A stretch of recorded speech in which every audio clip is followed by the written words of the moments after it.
नमस्कार. सध्या निलंगा नगर परिषदेची निवडणूक चालू आहे आणि खरं तर ही निवडणूक मतदान जे 2 तारखेला होणार होतं आणि काही कारणास्तव इथं ॲक्सेप्ट घेण्यात आले आणि त्यामुळे ही निवडणूक आता 20 तारखेला मतदान होणार आहे आणि 21 तारखेला मतमोजणी होणार आहे. अ, नुकतंच ज्यांनी काँग्रेसमध्ये प्रवेश केला हे प्रशांत वंजरवाडे शिवसेनेचे, उद्धव बाळासाहेब ठाकरे गटाचे उपजिल्हा प्रमुख होते, प्रमुख पण होते ते.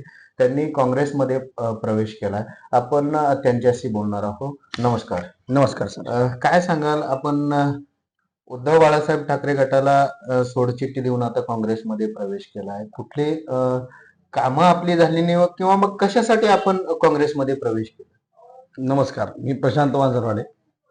मी शिवसेना पक्ष सोडण्याचं असं काही कारण नाहीये सर, किंवा मी शिवसेनेवरती नाराज नाहीये. शिवसेनेचं काम चांगलं होतं, पण माझ्या वार्डामध्ये विकास झालेला नव्हता, म्हणून मी काँग्रेस पक्षामध्ये प्रवेश केले. मी माझ्या जनतेचे विकास कामं करण्यासाठी, माझ्या वार्डाचा विकास करण्यासाठी मी काँग्रेस पक्षामध्ये काम केलेलं आहे. आणि माझ्या वार्डाचा जर गेल्या 25-30 वर्षाचा जर इतिहास बघितला तर इथे 5 ते 6 टर्म झालं काँग्रेसचा नगरसेवक निवडून येतो. मी या सगळ्या गोष्टीचा अभ्यास करून मी सर माझ्या जनतेचे विकास कामे होत नाहीये तिथे. आज आमच्या प्रभागामध्ये जर बघायला गेलं तर नाली, रोड, लाईट, कचरा या सगळ्या कुठल्याच सुविधा झालेल्या नाहीयेत. हे प्रश्न सोडवण्यासाठी मी काँग्रेस पक्षामध्ये प्रवेश केलेला आहे. काँग्रेस पक्षानं आपल्याला उमेदवारी न देता आपल्या आईला उमेदवारी दिली. मग महिला म्हणून त्यांना सन्मान मिळाला याचा आपल्याला आनंद आहे हो का? सर. आपल्याला उमेदवारी मिळाली नाही म्हणून मग काय? काँग्रेस पक्षामध्ये मी म्हणजे आम्ही मूळ सर काँग्रेसचेच आहोत. माझी आजी काँग्रेसची माझी नगरसेविका आहे, त्यामुळे आम्ही मूळ काँग्रेसचे आहोत. असं म्हणता येणार नाही की मी शिवसेना सोडून काँग्रेसमध्ये आलो. आणि महिलाला सन्मान मिळाला त्यामुळे मी खूप आनंदी आहे. बर, सध्या काँग्रेसचे विरोधक जे आहे भारतीय जनता पार्टी आहे आणि आता लिंबन महाराज सुद्धा तेवढ्याच ताकदीनं या निवडणुकीच्या रिंगणात उतरलेले आहेत. मग आपण या निवडणुकीकडे कसं पाहता? कारण महाराजांसोबत आपण काम केलंय. परत मग ह्या सगळं घडामोडी होत असताना महाराजांनी सुद्धा तेवढीच ताकद लावलेली आहे. तर आपण या निवडणुकीकडे कसं पाहता? कसं आहे सर, जनता भारतीय जनता पार्टीवर नाराज आहे. कारण गेली 10 वर्ष झाली गल्लीपासून दिल्लीपर्यंत त्यांची सत्ता आहे. आमदार त्यांचेच आहेत, नगराध्यक्ष त्यांचाच होता, मुख्यमंत्री त्यांचा आहे, पालकमंत्री त्यांचा आहे, दिल्लीत सरकार त्यांचं आहे, सगळ्या गोष्टी त्यांच्या आहेत. मग या 10 वर्षामध्ये निलंगा शहराचा का विकास झाला नाही हा जनतेला मुळात प्रश्न पडलेला आहे. आणि जनतेला चांगलंच माहिती आहे कोण विकास करणारा माणूस आहे, कोण निधी आणू शकतो, कोण सगळ्या गोष्टी करू शकतं. त्यामुळे 100% जनता यावेळेस काँग्रेसच्या मागे राहील. आणि विकास करणारे आमचे हमीद भाई शेख जे नगराध्यक्ष पदाचे उमेदवार आहेत त्यांना अनुभव आहे काम कसं करायचं, नगरपालिकेत काय काम करायला पाहिजे, कसं निधी आणायला पाहिजे, त्यांना चांगला अनुभव आहे. ते 1 वर्ष झालं त्यांनी 1 वर्ष नगराध्यक्ष होते, त्यामुळं जनता त्यांच्या पाठीशी आहे. 100% त्यांना विजयी करेल. आपण म्हणतो आपल्याला विकास करायचा आहे आणि त्या विकासासाठी आपण काँग्रेसमध्ये प्रवेश केला, परंतु नेमकं विकासाची कुठली कामं भारतीय जनता पार्टीने केलेली नाहीत ते की आपल्याला करावीसे वाटतात? आपल्याला ती कुठली कामं अशी आहेत? कसं आहे सर, ही निवडणूक आहे निलंगा नगरपालिकेची. नगरपालिकेच्या माध्यमातून काय कामं असतात, जे की रोड, नाली, स्वच्छता, लाईट या गोष्टी. निलंगा शहरात गार्डन नाहीये. निलंगा शहरात आता पाणी, निवडणूक आली म्हणून पाणी, आणि रोज 1 दिवसाला पाणी सोडलेलं. मागे 8 दिवसाला पाणी येत होतं. ह्या मूलभूत सुविधाचा आम्हाला विकास करायचा आहे, म्हणून आम्ही काँग्रेस पक्षामध्ये प्रवेश करून आमच्या वार्डातील जनतेचा विकास करण्यासाठी या गोष्टी करणार आहोत. सध्या शहरामध्ये रस्त्याचं काम चालू आहे, नालीचं काम चालू आहे आणि आपण तर म्हणता विकास होत नाही. हे जनतेला चांगलंच माहिती आहे ना. जी निवडणूक 2 तारखेला होणार होती ती निवडणूक पुढे का ढकलली? आणि हे निवडणूक पुढे ढकलण्याचं कारण जे आम्ही ऑब्जेक्शन घेतले होते, जे आम्ही व्हिडिओ करून सोशल मीडियावर टाकले होते, ते रोडचे असतील, नालीचे असतील, लाईटचे असतील, सर्व समस्या जे निलंगा शहरात भारतीय जनता पार्टीने विकास केला नाही ते आम्ही सोशल मीडियावर टाकल्याच्या नंतर जो विकास 9 वर्षात झाला नाही तो 20 दिवसात आज शहरामध्ये बघायला मिळत आहे. पण जनतेला चांगलंच माहिती आहे हा तात्पुरता विकास आहे. हा विकास 20 दिवस पण टिकणार नाही. त्यामुळं लोक हुशार आहेत, मतदार हुशार आहेत, ते अशा भूलथापाला बळी पडणार नाहीत आणि 100% काँग्रेसच्या मागे राहून काँग्रेसचे सर्व 23च्या 23 उमेदवार निवडून देऊन हमीदभाई शेख नगराध्यक्ष जास्तीत जास्त लीडने येतील हे आम्हाला विश्वास आहे आणि आम्ही विकास कामे 100% करणार म्हणजे करणार. हमीदभाई शेख यांनाच लोकांनी का मतदान करावं किंवा काँग्रेसलाच का मतदान करावं? बीजेपी आहे, मग तिथं लिमन महाराज आहेत, यांच्यापेक्षा वेगळं हमीदभाई मध्ये काय आहे? कारण आमचे जे काँग्रेस पक्षाचे आता सध्याला जे ठरलेले वचननामे आहेत, आमचं जे विजन आहे ते आम्ही ते निवडून आल्यावर आम्ही दाखवणार आहे की 5 वर्षामध्ये आम्ही निवडून आल्यावर काय कामं करणार आणि आम्ही 5 वर्षात पुढलं काम केल्याच्या नंतर पुढे निवडणूक देखील लागणार नाही असा आम्हाला ठाम विश्वास आहे की आम्ही एवढे कामं करू.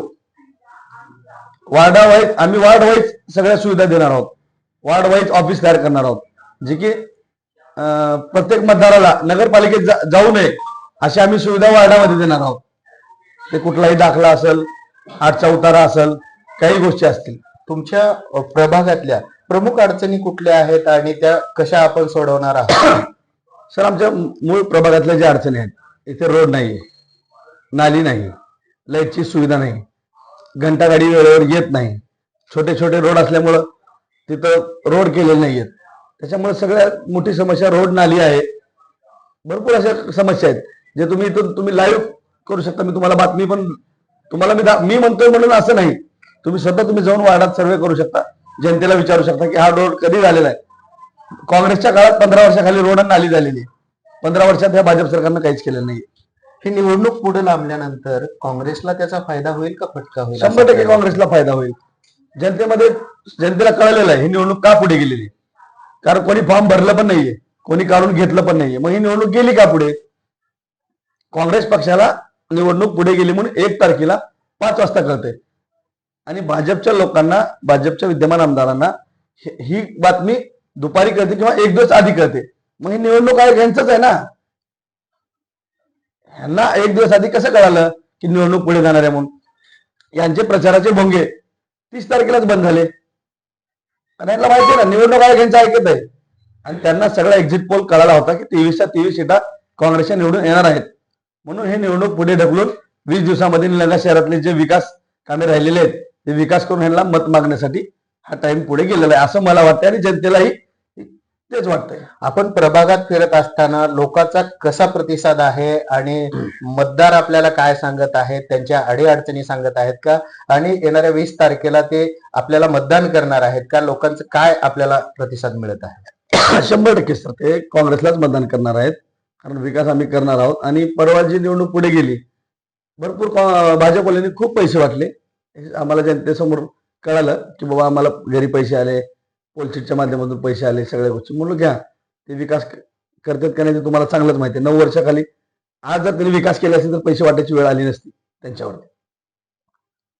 त्यामुळं सर्व जनता काँग्रेसच्या मागे आहे आणि आम्ही वार्डामध्ये गेल्याच्या नंतर त्यांच्या ज्या समस्या आहेत त्या आम्हाला दिसत आहेत ना. भारतीय जनता पार्टीचे नेते असं म्हणत आहेत की केंद्रात सत्ता आमची आहे, राज्यात सत्ता आमची आहे, निलंग्याला आमदार आमचे आहेत.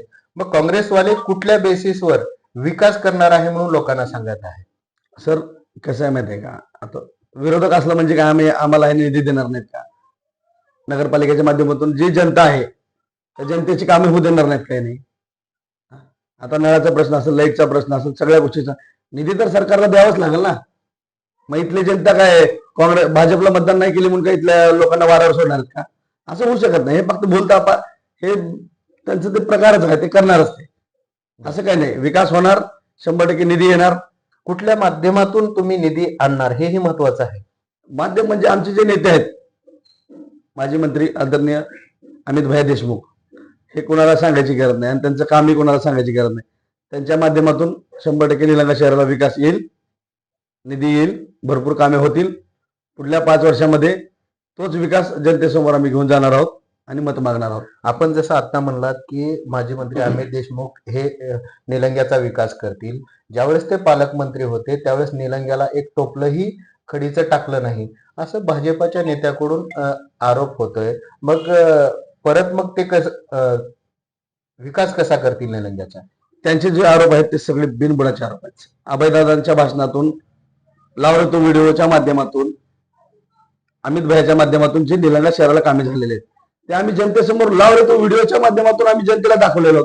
वर्क ऑर्डर कधीची आहे, त्याच्यावर कधी कामं झालेले आहेत, कुठले कामं झालेले आहेत, त्या कामाचे फोटो देखील आम्ही त्या व्हिडिओच्या माध्यमातून दाखवले. त्यामुळं जनता अशा बोलतापेला बळी पडणार नाही हे आम्हाला माहिती आहे चांगलं. येणाऱ्या 20 तारखेला मतदान आहे, आपण जनतेला काय आवाहन कराल?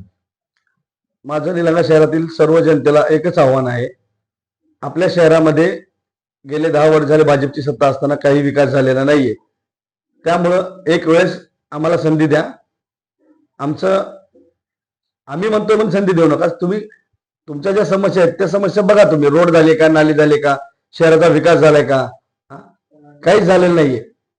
त्याच्यामुळं आम्हाला विकास करायची संधी द्या, काँग्रेसला भरभरून मतदान द्या, हेच आम्ही जनतेला सांगणार आहे.